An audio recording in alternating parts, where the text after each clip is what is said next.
Prophets and Kings, chapter 41, The Fiery Furnace.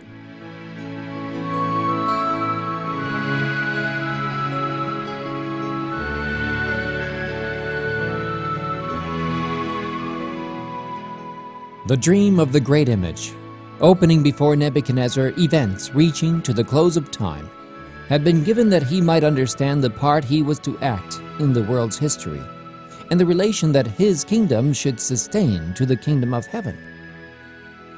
In the interpretation of the dream, he had been plainly instructed regarding the establishment of God's everlasting kingdom. In the days of these kings, Daniel had declared, shall the God of heaven set up a kingdom which shall never be destroyed, and the kingdom shall not be left to other people, but it shall break in pieces and consume all these kingdoms, and it shall stand forever. The dream is certain, and the interpretation thereof sure. The king had acknowledged the power of God, saying to Daniel, of a truth it is that your God is a God of gods, and a revealer of secrets. For a time afterward, Nebuchadnezzar was influenced by the fear of God. But his heart was not yet cleansed from worldly ambition and a desire for self-exaltation. The prosperity attending his reign filled him with pride. In time he ceased to honor God and resumed his idol worship with increased zeal and bigotry. The words, "Thou art this head of gold," had made a deep impression upon the ruler's mind. The wise men of his realm, taking advantage of this and of his return to idolatry, proposed that he make an image similar to the one seen in his dream, and set it up where all might behold the head of gold, which had been interpreted as representing his kingdom.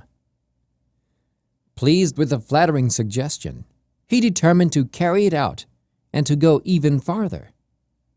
Instead of reproducing the image as he had seen it, he would excel the original. His image should not deteriorate in value from the head to the feet, but should be entirely of gold, symbolic throughout of Babylon as an eternal, indestructible, all-powerful kingdom, which should break in pieces all other kingdoms and stand forever.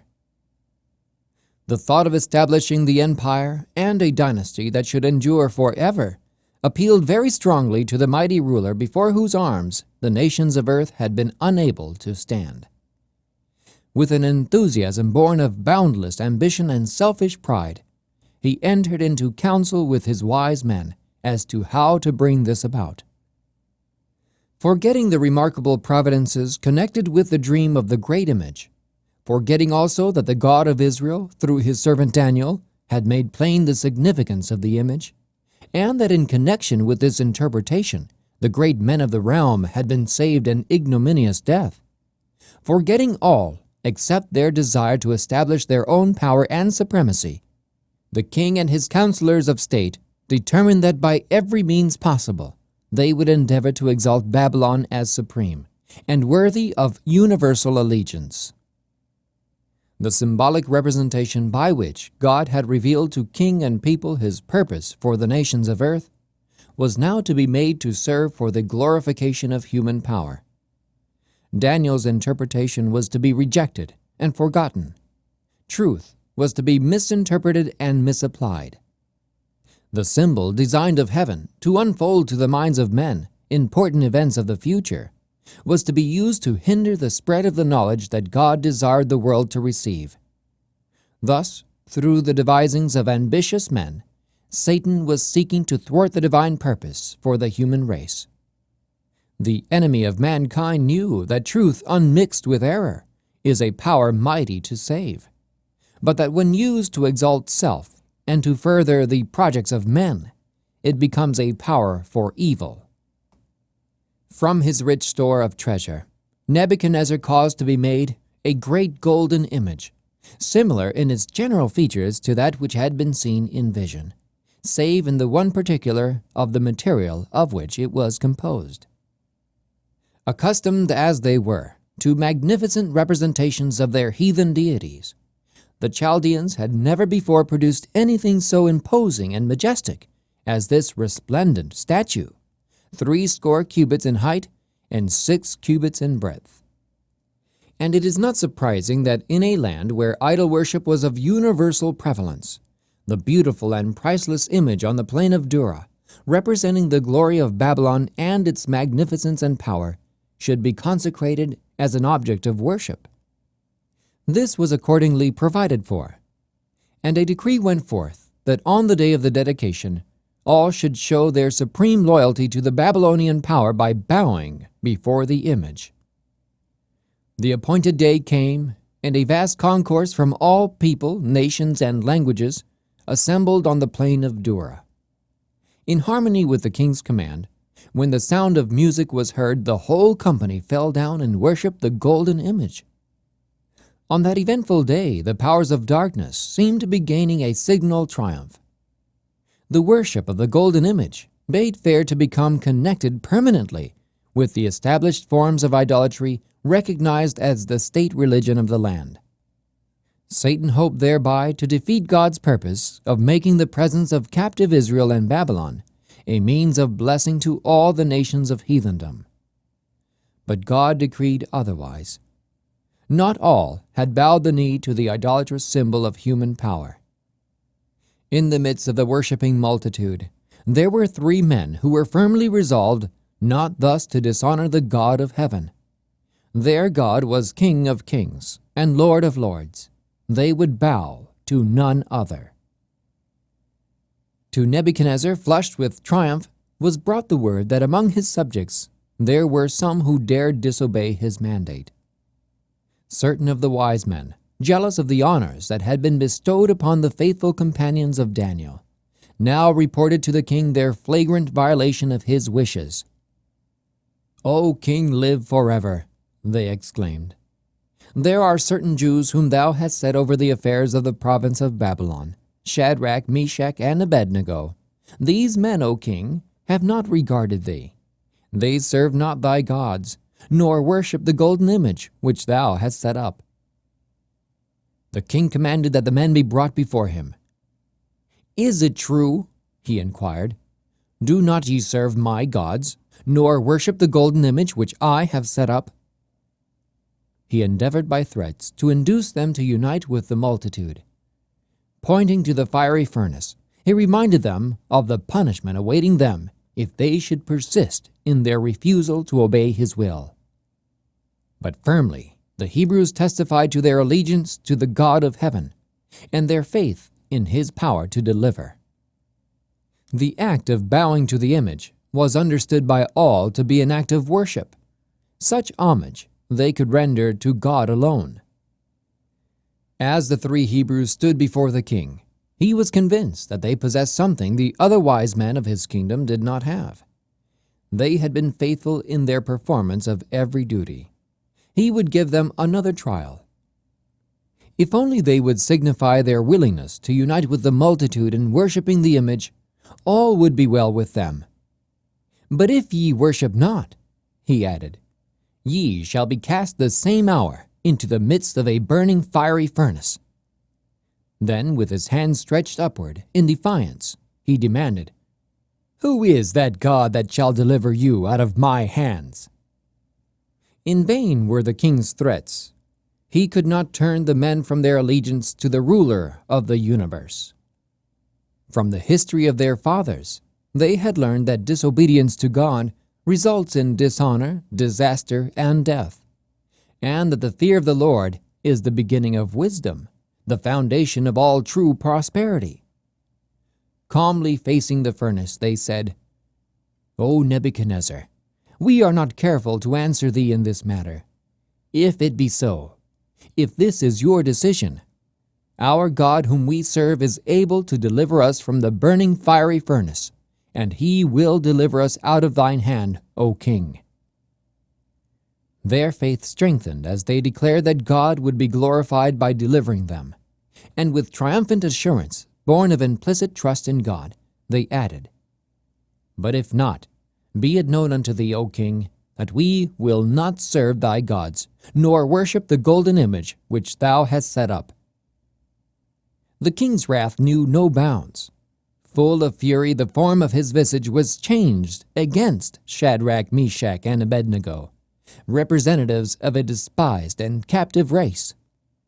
Directing that the furnace be heated 7 times hotter than its wont, he commanded the mighty men of his army to bind the worshippers of Israel's God, preparatory to summary execution. Then these men were bound in their coats, their hosen, and their hats, and their other garments, and were cast into the midst of the burning fiery furnace. Therefore, because the king's commandment was urgent, and the furnace exceeding hot, the flame of the fire slew those men that took up Shadrach, Meshach, and Abednego. But the Lord did not forget his own. As his witnesses were cast into the furnace, the Savior revealed himself to them in person, and together they walked in the midst of the fire. In the presence of the Lord of heat and cold, the flames lost their power to consume. From his royal seat, the king looked on, expecting to see the men who had defied him utterly destroyed. But his feelings of triumph suddenly changed. The nobles standing near saw his face grow pale as he started from the throne and looked intently into the glowing flames. In alarm, the king, turning to his lords, asked, "Did not we cast 3 men bound into the midst of the fire? Lo, I see 4 men loose, walking in the midst of the fire, and they have no hurt. And the form of the 4th is like the Son of God." How did that heathen king know what the Son of God was like? The Hebrew captives filling positions of trust in Babylon had in life and character represented before him the truth. When asked for a reason of their faith, they had given it without hesitation. Plainly and simply, they had presented the principles of righteousness, thus teaching those around them of the God whom they worshipped. They had told of Christ, the Redeemer, to come. And in the form of the 4th, in the midst of the fire, the king recognized the Son of God. And now, his own greatness and dignity forgotten, Nebuchadnezzar descended from his throne, and going to the mouth of the furnace, cried out, "Ye servants of the Most High God, come forth and come hither." Then Shadrach, Meshach, and Abednego came forth before the vast multitude, showing themselves unhurt. The presence of their Savior had guarded them from harm, and only their fetters had been burned.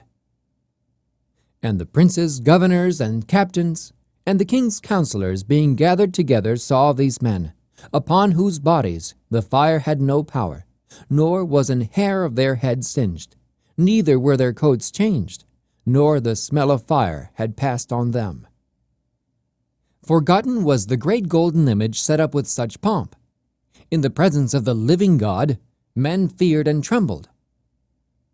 "Blessed be the God of Shadrach, Meshach, and Abednego," the humbled king was constrained to acknowledge, "who hath sent his angel and delivered his servants that trusted in him and have changed the king's word and yielded their bodies that they might not serve nor worship any god except their own God." The experiences of that day led Nebuchadnezzar to issue a decree that every people, nation, and language which speak anything amiss against the God of Shadrach, Meshach, and Abednego shall be cut in pieces, and their houses shall be made a dunghill. "There is no other God," he urged as the reason for the decree, "that can deliver after this sort." In these and like words, the king of Babylon endeavored to spread abroad before all the peoples of earth his conviction that the power and authority of the God of the Hebrews was worthy of supreme adoration. And God was pleased with the effort of the king to show him reverence and to make the royal confession of allegiance as widespread as was the Babylonian realm. It was right for the king to make public confession and to seek to exalt the God of heaven above all other gods. But in endeavoring to force his subjects to make a similar confession of faith and to show similar reverence, Nebuchadnezzar was exceeding his right as a temporal sovereign. He had no more right, either civil or moral, to threaten men with death for not worshiping God than he had to make the decree consigning to the flames all who refused to worship the golden image. God never compels the obedience of man. He leaves all free to choose whom they will serve. By the deliverance of his faithful servants, the Lord declared that he takes his stand with the oppressed, and rebukes all earthly powers that rebel against the authority of heaven. The three Hebrews declared to the whole nation of Babylon their faith in him whom they worshipped. They relied on God. In the hour of their trial they remembered the promise, "When thou passest through the waters, I will be with thee, and through the rivers, they shall not overflow thee. When thou walkest through the fire, thou shalt not be burned, neither shall the flame be kindled upon thee." And in a marvelous manner, their faith in the living word had been honored in the sight of all. The tidings of their wonderful deliverance were carried to many countries by the representatives of the different nations that had been invited by Nebuchadnezzar to the dedication. Through the faithfulness of his children, God was glorified in all the earth. Important are the lessons to be learned from the experience of the Hebrew youth on the plain of Dura. In this our day, many of God's servants, though innocent of wrongdoing, will be given over to suffer humiliation and abuse at the hands of those who, inspired by Satan, are filled with envy and religious bigotry. Especially will the wrath of man be aroused against those who hallow the Sabbath of the fourth commandment, and at last a universal decree will denounce these as deserving of death. The season of distress before God's people will call for a faith that will not falter. His children must make it manifest that He is the only object of their worship, and that no consideration, not even that of life itself, can induce them to make the least concession to false worship. To the loyal heart, the commands of sinful, finite men will sink into insignificance beside the word of the eternal God. Truth will be obeyed, though the result be imprisonment or exile or death. As in the days of Shadrach, Meshach, and Abednego, so in the closing period of earth's history, the Lord will work mightily in behalf of those who stand steadfastly for the right. He who walked with the Hebrew worthies in the fiery furnace will be with his followers wherever they are. His abiding presence will comfort and sustain. In the midst of the time of trouble such as has not been since there was a nation, His chosen ones will stand unmoved. Satan with all the host of evil cannot destroy the weakest of God's saints. Angels that excel in strength will protect them, and in their behalf Jehovah will reveal Himself as a God of gods, able to save to the uttermost those who have put their trust in Him. The end of chapter 41 of Prophets and Kings.